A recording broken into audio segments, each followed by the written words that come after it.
जय श्री कृष्ण बंधुओं। आप सभी को आपके अपने चैनल भक्ति की शक्ति में बहुत बहुत स्वागत है। आज आषाढ़ मास के कृष्ण पक्ष का 5वां दिन है और आज हम सुनेंगे पंचमी तिथि की कथा। देवऋषि नारद के पूछने पर श्री ब्रह्मा जी ने कहा कि नारद, गोदावरी गंगा में कार्तिकेय जी का एक तीर्थ है जो बहुत उत्तम है। वह कुमार तीर्थ के नाम से भी प्रसिद्ध है। उसका नाम सुनने मात्र से ही मनुष्य कुलीन और रूपवान हो जाता है। उसके आगे एक रति का तीर्थ है जिसके श्रवण मात्र से सोमपान का फल मिलता है। महामुनि, अब दशाश्वमेधिक तीर्थ का महात्म सुनो, जिसके श्रवण मात्र से अश्वमेध यज्ञ के फल की प्राप्ति होती है। विश्वकर्मा के पुत्र महाबली विश्वरूप हैं। विश्वरूप के प्रथम नामक पुत्र हैं और उसके पुत्र का नाम भवन हुआ। और महाबाहु भवन सार्वभोज राजा हुए। उनके पुरोहित कश्यप थे जो सब प्रकार के ज्ञान में निपुण थे। एक दिन महाबाहु भवन ने अपने पुरोहित से पूछा कि हे मुनि, मैं एक ही साथ 10 अश्वमेध यज्ञ करना चाहता हूँ। यह यज्ञ मैं कहाँ करूं? कश्यप ने प्रयाग का नाम लिया और उस स्थानों पर यज्ञ करने को बताया जहाँ श्रेष्ठ द्विजों ने पूर्व काल में बड़े बड़े यज्ञों का अनुष्ठान किया था।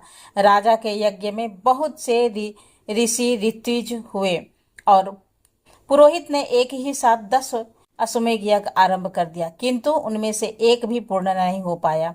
यह देखकर राजा को बड़ी चिंता हुई। उन्होंने प्रयाग छोड़कर अन्य स्थानों में उन यज्ञ का आरंभ किया, किंतु वहां भी विघ्न दोष आ पहुंचे। इस प्रकार अपने यज्ञों को अपूर्ण देखकर राजा ने पुरोहित से कहा, देश और काल के दोष में अथवा मेरे और आपके दोष से हमारे 10 अश्वमेध यज्ञ पूर्ण नहीं हो पा रहे हैं। ऐसा कहकर दुखी हुए राजा भवन अपने पुरोहित कश्यप के साथ बृहस्पति जी के ज्येष्ठ भ्राता सवर्त के पास गए और इस प्रकार बोले कि हे भगवान, मुझे ऐसा कोई उत्तम प्रदेश बतलाइए जहां एक ही साथ आरंभ किए हुए 10 अश्वमेध यज्ञ पूर्ण हो जाए। तब मुनिश्रेष्ठ सर्वत्र ने कुछ काल तक ध्यान करके महाराज भवन से कहा, ब्रह्मा जी के पास जाओ, वे ही उत्तम प्रदेश बताएंगे। और महाबुद्धिमान भवन महात्मा कश्यप को साथ लेकर मेरे पास आ पहुंचे और ये हे नारद, मुझसे भी उत्तम देश आदि के विषय में प्रश्न करने लगे।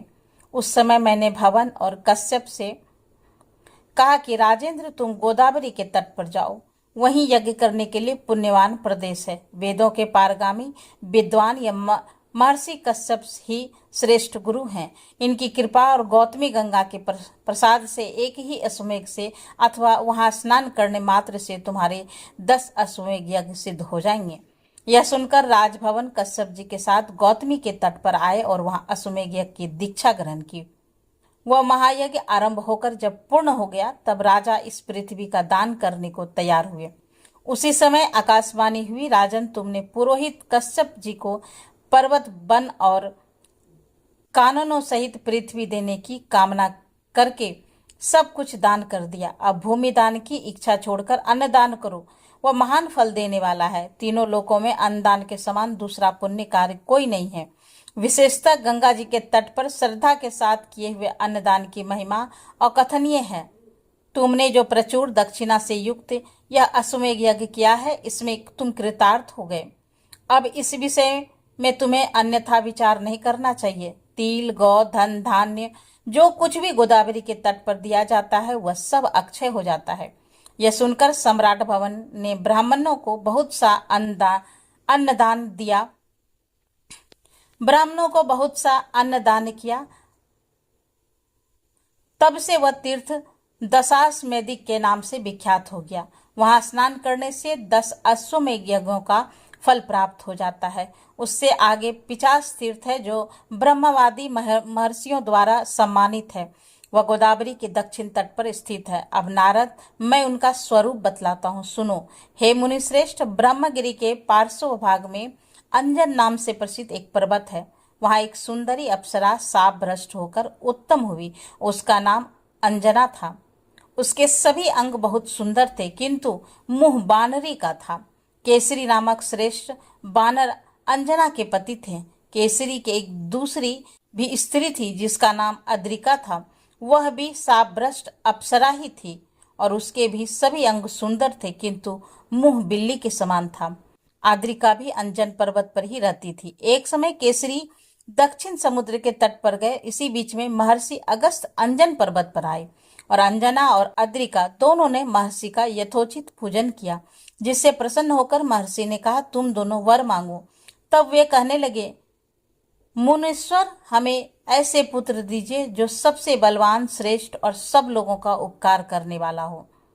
तथास्तु कहकर मुनिश्रेष्ठ अगस्त दक्षिण दिशा में चले गए। कुछ काल के बाद अंजना ने वायु के अंश से हनुमान जी को जन्म दिया और अद्रिका के गर्भ से नैऋति के अंश से पिशाचों का राजा अद्रि उत्पन्न हुआ। इसके बाद उन दोनों स्त्रियों ने उक्त देवताओं से कहा कि हमें मुनि के वरदान से पुत्र तो प्राप्त हुए, किंतु इंद्र के श्राप से हमारा मुख कुरूप होने के कारण सारा शरीर ही विकृत हो गया।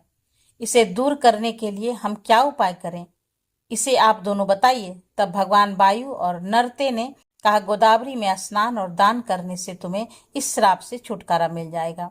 ऐसा कहकर वे दोनों वहां अंतर्ध्यान हो गए। तब पिशाच रूपधारी अद्रि ने अपने भाई हनुमान जी को प्रसन्न करने के लिए माता अंजना को लाकर गोदावरी में स्नान कराया। इसी प्रकार हनुमान जी भी अद्रिका को लेकर बड़ी उतावली से के साथ गोमती गंगा के तट पर आए। तब से यह पैसाच और आंजनी तीर्थ के नाम से विख्यात हुए। वह समस्त अमिष्ट वस्तुओं को देने वाला शुभ तीर्थ है। ब्रह्मगिरी के 53 योजन पूर्व की ओर मार्जार तीर्थ है और मार्जार तीर्थ के आगे हनुमान तीर्थ और वृषा कपि तीर्थ है। इसके आगे फैना संगम तीर्थ बतलाया है, जो कि समस्त कामनाओं को पूर्ण करने वाला है। उसका संपूर्ण और फल उसी के प्रसंग में बतलाया जाएगा। आने वाले कुछ अध्यायों में आप हमारे हिंदू धर्म में प्रचलित जो भी तीर्थ है उन सभी की महिमा और महात्म का वर्णन जानेंगे कि कौन से तीर्थ में स्नान करने से किन किन फलों की प्राप्ति होती है। इस प्रकार देवऋषि नारद के पूछने पर श्री ब्रह्मा जी उनके सभी प्रश्नों का समाधान करते हुए उन्हें जो उत्तर बताते हैं, उनके आगे का वृतांत आप आने वाले अध्याय में सुनिएगा। इससे पहले कल के अध्याय में आपने नंदा गाय की कथा सुनी थी, उसी कथा को अब आगे भी सुनिए। नंदा की ऐसी शपथें सुनकर उस व्याघ्र को नंदा का विश्वास हो गया। वह बोला, गाय, तुम्हारी इन शपथों से मुझे विश्वास हो गया है, पर कुछ लोग तुमसे यह भी कहेंगे कि स्त्री के साथ हास परिहास में विवाह में गौ को संकट से बचाने में और प्राण संकट उपस्थित होने पर जो शपथ की जाती है उसकी अपेक्षा करने से तो पाप नहीं लगता। किंतु तुम इस बातों पर विश्वास मत करना। इस संसार में कितने ही ऐसे नास्तिक हैं जो मूर्ख होने पर भी अपने आप को पंडित समझते हैं। वे तुम्हारी बुद्धि को क्षण भर में भ्रम में डाल देंगे। जिसके चित्त पर अज्ञान का पर्दा पड़ा रहता है, वे शूद्र मनुष्य कुतर्कपूर्ण युक्तियों और दृष्टांतों से दूसरों को मोह में डाल देते हैं। इसलिए तुम्हारी बुद्धि में यह बात नहीं आनी चाहिए कि मैंने शपथों द्वारा व्याघ्र को ठग लिया। तुमने ही मुझे धर्म का सारा मार्ग दिखलाया है, अतः इस समय तुम्हारी जैसी इच्छा हो करो। नंदा बोली, साधु, तुम्हारा कहना ठीक है। तुम्हें भला कौन ठग सकता है? जो दूसरों को ठगना चाहता है वह तो अपने आप ही ठगा जाता है। व्याघ्र ने कहा, गाय, अब तुम जाओ और पुत्र वत्सल अपने पुत्र को देखो, दूध पिलाओ, उसका मस्तक चाटो और माता, भाई, सखी, स्वजन और बंधु बांधवों का दर्शन करके सत्य को आगे रखकर जल्दी ही यहाँ वापस लौट कर आओ। और पुलत्स्य जी कहते हैं कि वह पुत्र वत्सलाधेनु बड़ी सत्यवादिनी थी। पूर्वोक्त प्रकार से शपथ करके वह व्याघ्र की आज्ञा ले चुकी। तब वह गोष्ठ की ओर चली, जहां पर उसका नन्हा बछड़ा उसका इंतजार कर रहा था। चलते समय नंदा के मुख पर आंसू की धारा बह रही थी। वह अत्यंत दीन भाव से कांप रही थी और उसके हृदय में बहुत बड़ा दुख था। वह शोक के समुद्र में डूबकर बार बार डकारती जाती थी और नंदी के किनारे गोष्ठ पर पहुंचकर उसने सुना कि बछड़ा पुकार रहा है। आवाज कानों में पड़ते ही वह दौड़कर उसकी ओर गई और पास पहुंचकर उसकी आंखों से आंसू बहने लगे। माँ को अपने निकट जानकर बछड़े ने संकित होकर पूछा, माँ, आज क्या हो गया? तुम प्रसन्न नहीं दिख रही हो और तुम्हारे हृदय में शांति भी नहीं दिखती है। तुम बेचैन हो, तुम्हारी दृष्टि में भी बड़ी बेचैनी है। आज तुम बहुत डरी हुई दिख रही हो, क्यों? नंदा बोली, बेटा, सम्मान करो, यह हम लोगों की अंतिम भेंट है। अब से तुम्हें माता का दर्शन दुर्लभ हो जाएगा। बेटा, आज एक दिन मेरा दूध पीकर कल सवेरे से किसका पियोगे? बस मुझे अभी लौट कर जाना है। मैं शपथ लेकर यहाँ आई हूँ। भूख से पीड़ित एक बाघ को मुझे अपना जीवन अर्पित करना है। माँ की बात सुनकर बछड़ा कहने लगा, माँ, तुम जहाँ जाना चाहती हो वहां मैं भी चलूंगा। तुम्हारे साथ मेरा भी मर जाना ही अच्छा है। तुम नहीं रहोगे तो मैं अकेले मर जाऊंगा। फिर भला साथ ही क्यों न मरूं?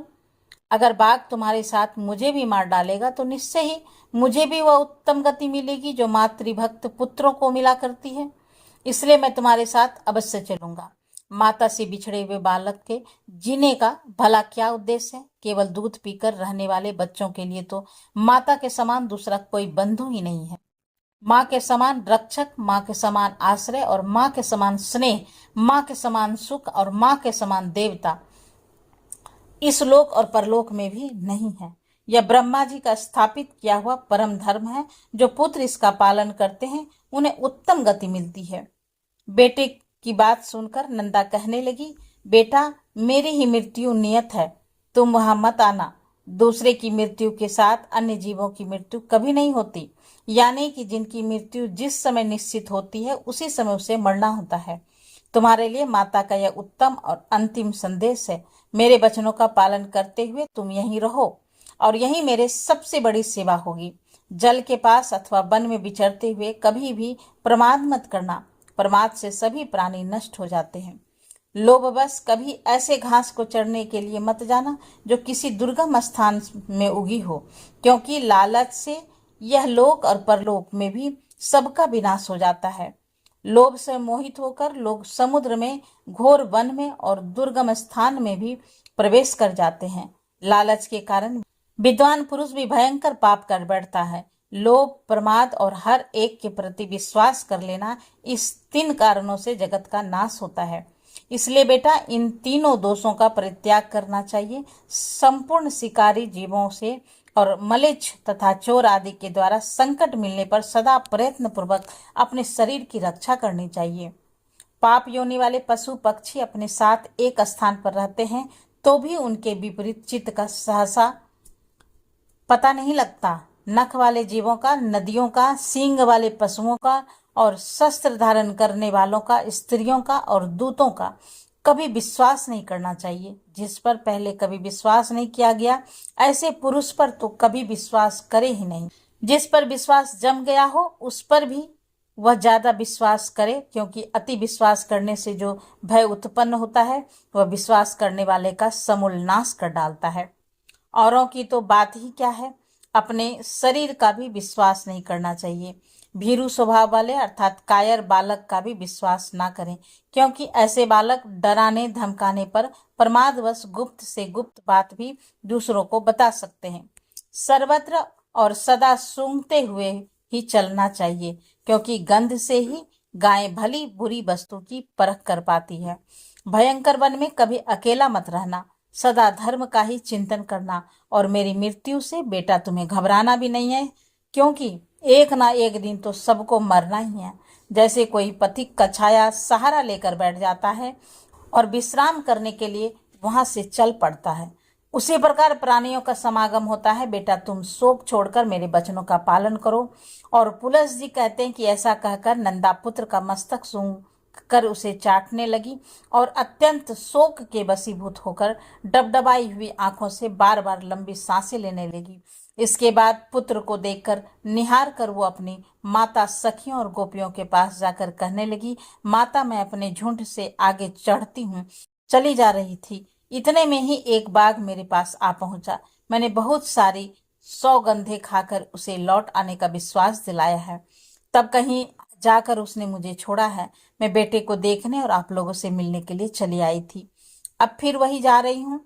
माँ, मैंने अपने दुष्ट स्वभाव के कारण तुम्हारा जो जो अपराध किया हो वह सब क्षमा कर देना।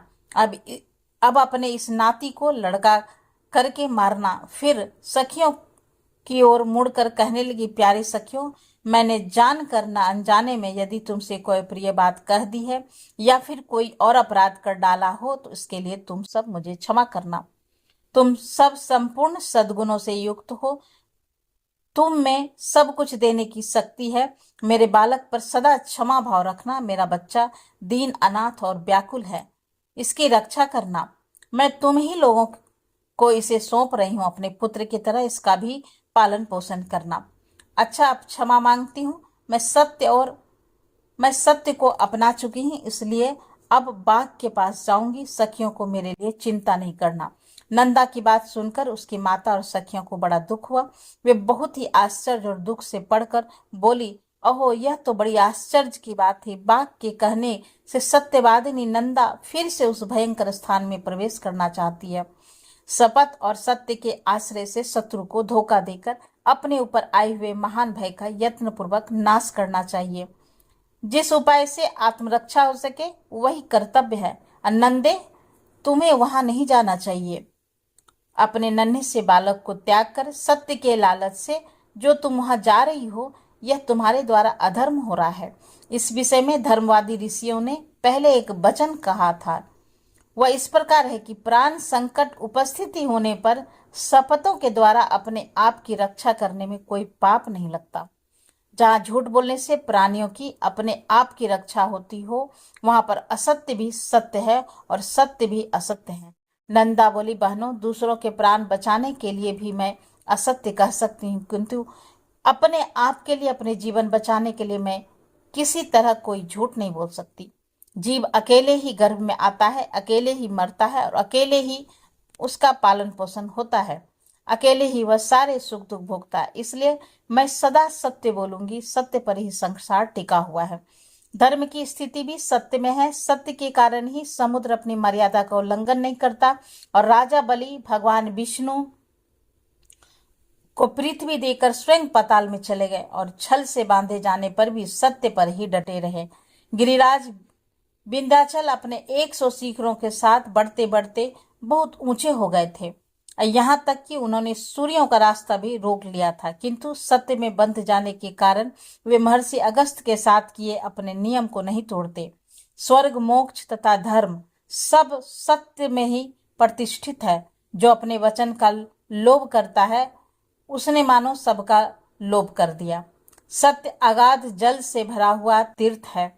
जो उस शुद्ध सत्यमव तीर्थ में स्नान करता है, वह सब पापों से मुक्त होकर परम गति को प्राप्त होता है। 1000 अश्वमेध यज्ञ और सत्य भाषण, ये दोनों अगर तराजू पर रख दिए जाएं तो 1000 अश्वमेध यज्ञ से सत्य का ही पलड़ा भारी रहेगा। सत्य ही उत्तम तप है। सत्य बोलने में किसी प्रकार का कोई कलेश नहीं है। सत्य ही साधु पुरुषों की परख के लिए कसौटी है और संपूर्ण आश्रयों में सत्य का आश्रय ही श्रेष्ठ माना गया है। जिस सत्य का उच्चारण करके मलेच्छ भी स्वर्ग में पहुंच जाता है, भला उसका परित्याग कैसे किया जा सकता है। नंदा की बात सुनकर उनकी सखियां कहने लगी, नंदे, तुम संपूर्ण देवताओं और दैत्यों के द्वारा नमस्कार करने योग्य हो, क्योंकि तुम परम सत्य का आश्रय लेकर अपने प्राणों का भी त्याग कर रही हो, जिनका त्याग कर पाना बड़ा ही कठिन है। कल्याणी, इस विषय में हम लोग भला क्या कर सकते हैं। तुम तो धर्म का बीड़ा उठा रही हो। इस सत्य के प्रभाव से त्रिभुवन में कोई भी वस्तु दुर्लभ नहीं है। इस महान त्याग से हम लोग तो यही समझते हैं कि तुम्हारा अपने पुत्र के साथ वियोग नहीं होगा। जिस नारी का चित्त कल्याण मार्ग में लगा हुआ है, उस पर कभी कोई आपत्तियां नहीं आती। पुलस्त्य जी कहते हैं, इसके बाद गोपियों से मिलकर और समस्त गौ समुदाय की परिक्रमा करके वहां से देवताओं और वृक्षों से विदा लेकर नंदा वहां से चल पड़ी। उसने पृथ्वी, वरुण, अग्नि, वायु, चंद्रमा, 10 दसपाल, वन के वृक्ष, आकाश के नक्षत्र और ग्रह, इन सब को बारंबार प्रणाम करके कहा कि इन वन में जो सिद्ध और वन देवता निवास करते हैं, वे वन में चढ़ते हुए मेरे पुत्र की रक्षा करें।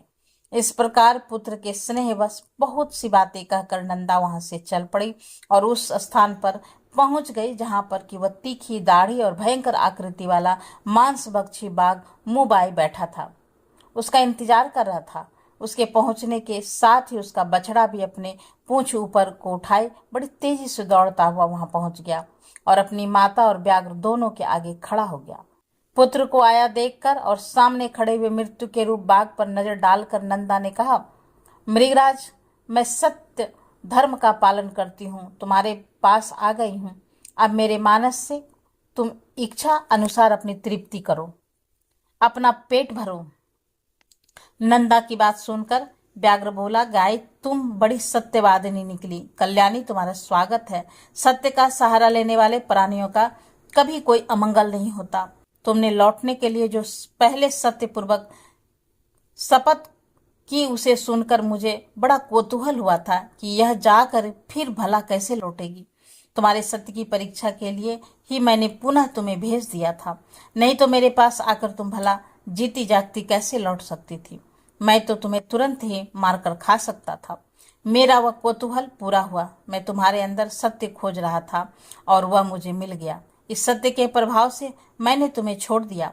आज से तुम मेरी बहन हुई और यह तुम्हारा पुत्र मेरा भांजा हो गया।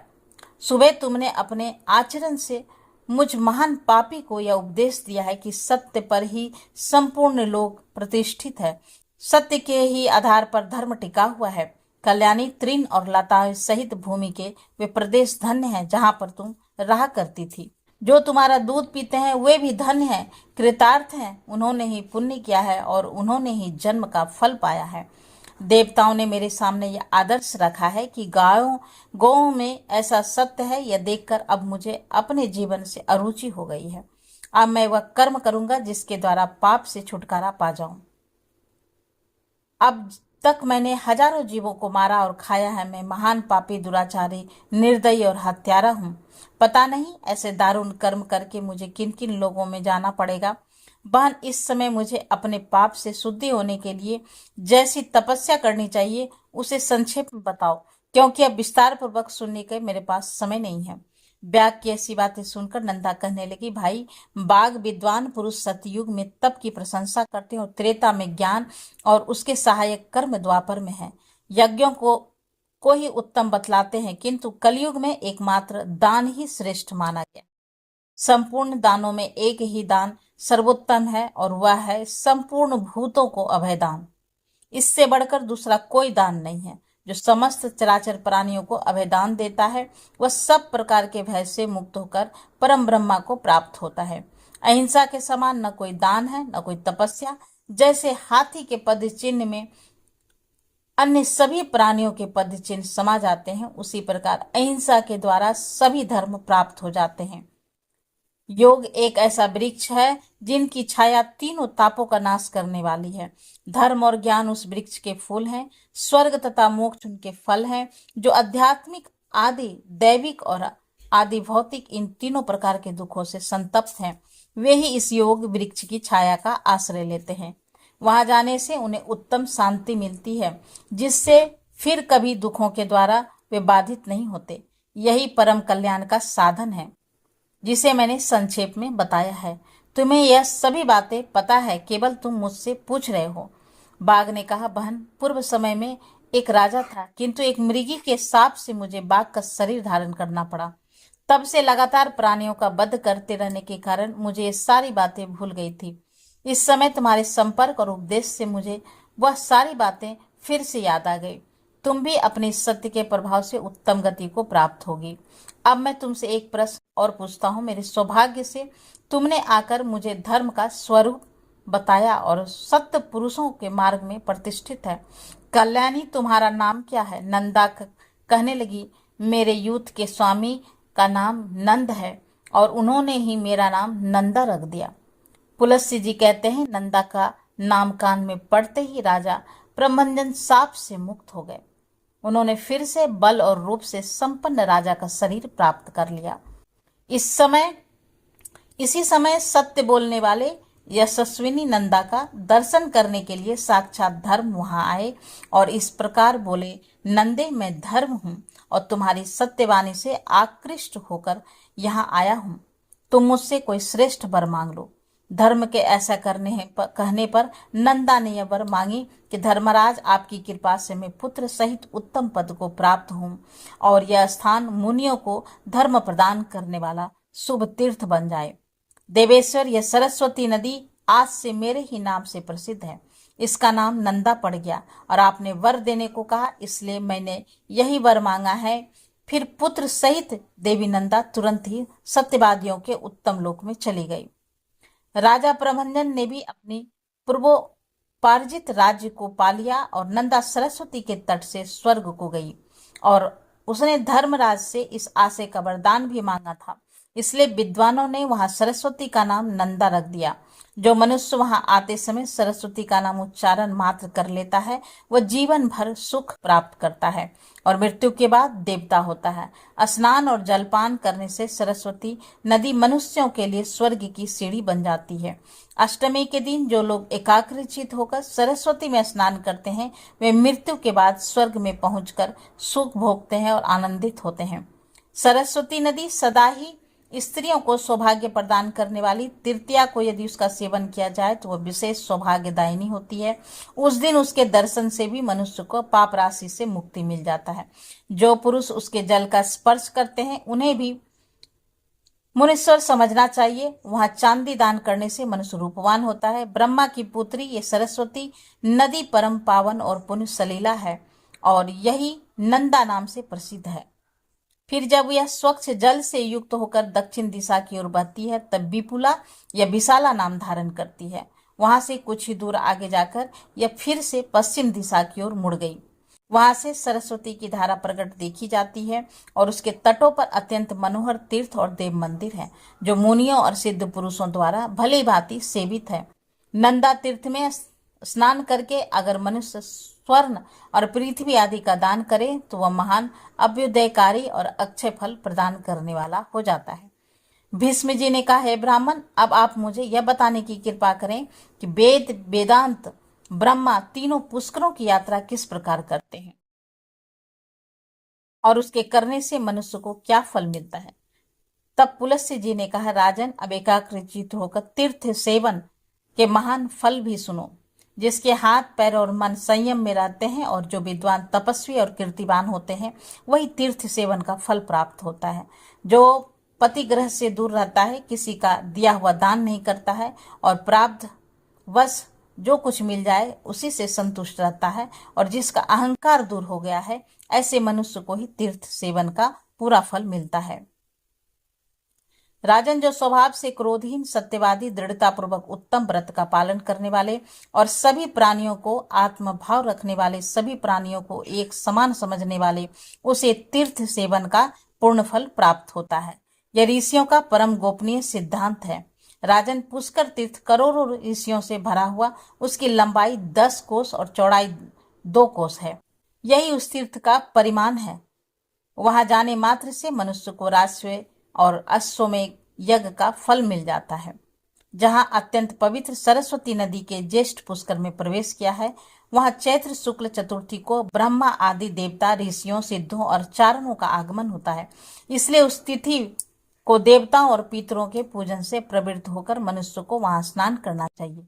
इससे वह अभय पद को प्राप्त होता है और अपने कुल का भी उद्धार करता है। राजन, अब मैं तुमसे इस तीर्थ के आश्रमों का वर्णन करता हूँ, एकाग्रचित होकर सुनो। महर्षि अगस्त्य ने इस तीर्थ में अपना आश्रय बनाया है जो देवताओं के आश्रम की बराबरी करता है। पूर्व समय में यहाँ सप्त ऋषि का भी आश्रय था। ब्रह्म ऋषियों और मनुओं ने यहाँ आश्रय बनाया। यह पर्वत के किनारे यहाँ नागों की रमणी पूरी भी है और महाराज, मैं महामना अगस्त्य जी के प्रभाव का संक्षेप में वर्णन करता हूँ, ध्यान देकर सुनो। बहुत पहले की बात है, सतयुग में काल के नाम से प्रसिद्ध दानव रहा करते थे। उसका स्वभाव बहुत कठोर था।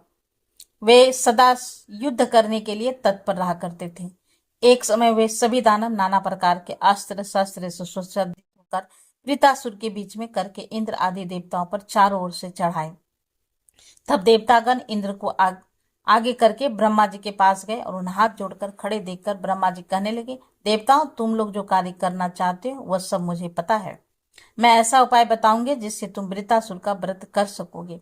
दधीच नाम से एक महर्षि है, उनकी बुद्धि बहुत ही उदार है। तुम सब लोग एक साथ जाकर उसमें वर मांगो। वे धर्मात्मा हैं, इसलिए प्रसन्न होकर तुम्हारी मांग पूरी करेंगे। तुम उससे यही कहना कि आप त्रिभुवन का हित करने के लिए अपनी हड्डियां हमें प्रदान करें और निश्चय ही वे अपना शरीर त्याग कर तुम्हें हड्डी अर्पण कर देंगे। उनकी हड्डियों से तुम लोग अत्यंत भयंकर वज्र तैयार करो जो दिव्य शक्ति से संपन्न उत्पन्न अस्त्र होगा, जिससे बिजली के समान गड़गड़ाहट पैदा होगी और वह महान से महान शत्रु का विनाश करने वाला होगा। और उसी वज्र से इंद्र वृतासुर का वध करेंगे। पुलस्त्य जी कहते हैं, ब्रह्मा जी के ऐसा कहने पर समस्त देवता उनकी आज्ञा लेकर इंद्र को आगे बढ़ करके और दधीचि के आश्रम में गए। वहां सरस्वती नदी के उस पार बना हुआ था, तरह तरह के वृक्ष और लताएं उसे घेरे हुए थी। वहां पहुंचकर देवताओं ने सूर्य के समान तेजस्वी महर्षि दधीचि का दर्शन किया और उनके चरणों में प्रणाम करके ब्रह्मा जी के कहे अनुसार वरदान मांगा। तब दधीचि ने बहुत प्रसन्न होकर देवताओं को प्रणाम करके यह कार्य साधक वचन कहा कि अहो अहो, आज इंद्र आदि संपूर्ण देवता यहाँ किस लिए पधारे हैं। मैं देखता हूँ आप सब लोगों की कांति फीकी पड़ गई है, आप लोग पीड़ित दिखाई दे रहे हैं, जिस कारण से आपके हृदय में कष्ट पहुंच रहा है उसे शांतिपूर्ण बताइए। तब देवता बोले, महर्षि, यदि आपकी हड्डियों का शस्त्र बनाया जाए तो उससे देवताओं का दुख दूर हो सकता है। सुनकर दधीचि ने कहा, देवताओं, जिससे आप लोगों का हित होगा वह कार्य मैं अवश्य करूंगा। आज आप लोगों के लिए मैं अपने इस शरीर का भी त्याग करता हूँ। ऐसा कहकर मनुष्यों में श्रेष्ठ महर्षि दधीचि ने सहसा अपने प्राणों का परित्याग कर दिया। तब सभी देवताओं ने आवश्यकता के अनुसार उसके शरीर से हड्डियां निकाल ली और जिससे उसकी बड़ी बड़ी प्रसन्नता हुई और वे विजय पाने के लिए विश्वकर्मा के पास जाकर बोले कि आप इन हड्डियों से वज्र का निर्माण कीजिए। और देवताओं के वचन सुनकर विश्वकर्मा ने बड़ी प्रसन्नता के साथ प्रयत्न पूर्वक उग्र शक्ति संपन्न वज्रास्त्र का निर्माण किया और फिर इंद्र से कहा, देवेंद्र, यह वज्र सब अस्त्र शस्त्रों में श्रेष्ठ है, आप इसके द्वारा देवताओं से भयंकर शत्रु वृतासुर को भस्म कीजिए। उसने ऐसा कहने पर इंद्र को बड़ी प्रसन्नता हुई और उन्होंने शुद्ध भाव से उस वज्र को ग्रहण किया। इसके बाद इंद्र देवताओं से सुरक्षित हो वज्र हाथ में लिए वृतासुर का सामना करने के लिए गए, जो पृथ्वी और आकाश को घेर कर खड़ा हुआ था। कालके के नाम से विशाल दानवों में शस्त्र उठाए और चारों ओर से उनकी रक्षा कर रहे थे। फिर तो दानवों के साथ देवताओं का भयंकर युद्ध प्रारंभ हो गया। 2 घड़ी तक तो ऐसी मारकाट हुई जो संपूर्ण लोगों को महान भय में डालने वाली थी। वीरों की भुजाओं से चलाई हुई तलवारें जब शत्रु के शरीर पर पड़ती थी तब बड़े जोर का शब्द होता था। आकाश में पृथ्वी पर गिरते हुए मस्तक ताड़ के फलों के समान लगते थे और उससे वहां की सारी भूमि पटी हुई दिखाई देती थी। उस समय सोने के कवच पहने हुए काल के दानव दवाल से जलते हुए वृक्षों के समान लग रहे थे। वे हाथों में परिग लेकर देवताओं पर टूट पड़े। उन्होंने एक साथ मिलकर बड़ी तेजी से धावा किया। यद्यपि देवता भी एक साथ इकट्ठा होकर ही युद्ध कर रहे थे तो भी वे उन दानवों की तेजी से सह नहीं सके। उसके पैर उखड़ गए और वे भयभीत होकर भाग खड़े हुए। देवताओं को डर कर भागते हुए वृतासुर को प्रबल होते देखा और 1000 आंख वाले इंद्र को भी बड़ी घबराहट हुई। इंद्र की ऐसी अवस्था देखकर सनातन भगवान श्री विष्णु ने उनके भीतर अपने तेज का संसार करके उसके बल को बढ़ाया। इंद्र को भी विष्णु के तेज से भरा हुआ देखकर देवताओं को निर्मल अंतःकरण वाले ब्रह्मा ऋषियों ने भी उसमें अपने अपने तेज का संचार कर दिया। इस प्रकार भगवान श्री विष्णु देवता तथा महाभाग महर्षियों के तेज से वृद्धि को प्राप्त होकर इंद्र अत्यंत बलवान हो गए और देवराज इंद्र को सबल जान वृतासुर ने बड़े जोर से सिंहनाद किया और उनकी विकट गर्जना से पृथ्वी, दिशाएं, अंतरिक्ष, दलोक और आकाश में सभी कांप उठे। वह भयंकर सिंहनाद सुनकर इंद्र को बड़ा संताप हुआ, उसके हृदय में भय समा गया और फिर उन्होंने बड़ी उतावली के साथ अपना वह महान वज्रास्त्र उसके ऊपर छोड़ दिया। इंद्र के वज्र का आघात पाकर वह महान असुर निष्प्राण होकर धरती पर गिर पड़ा। इसके बाद सभी देवता तुरंत आगे बढ़कर वृतासुर के वध से संतप्त होकर शेष दैत्यों को मारने के लिए देवताओं की मार पड़ने पर वे असुर भय से पीड़ित होकर वायु के समान तेजी से भाग अगाध समुद्र में जा छुपे।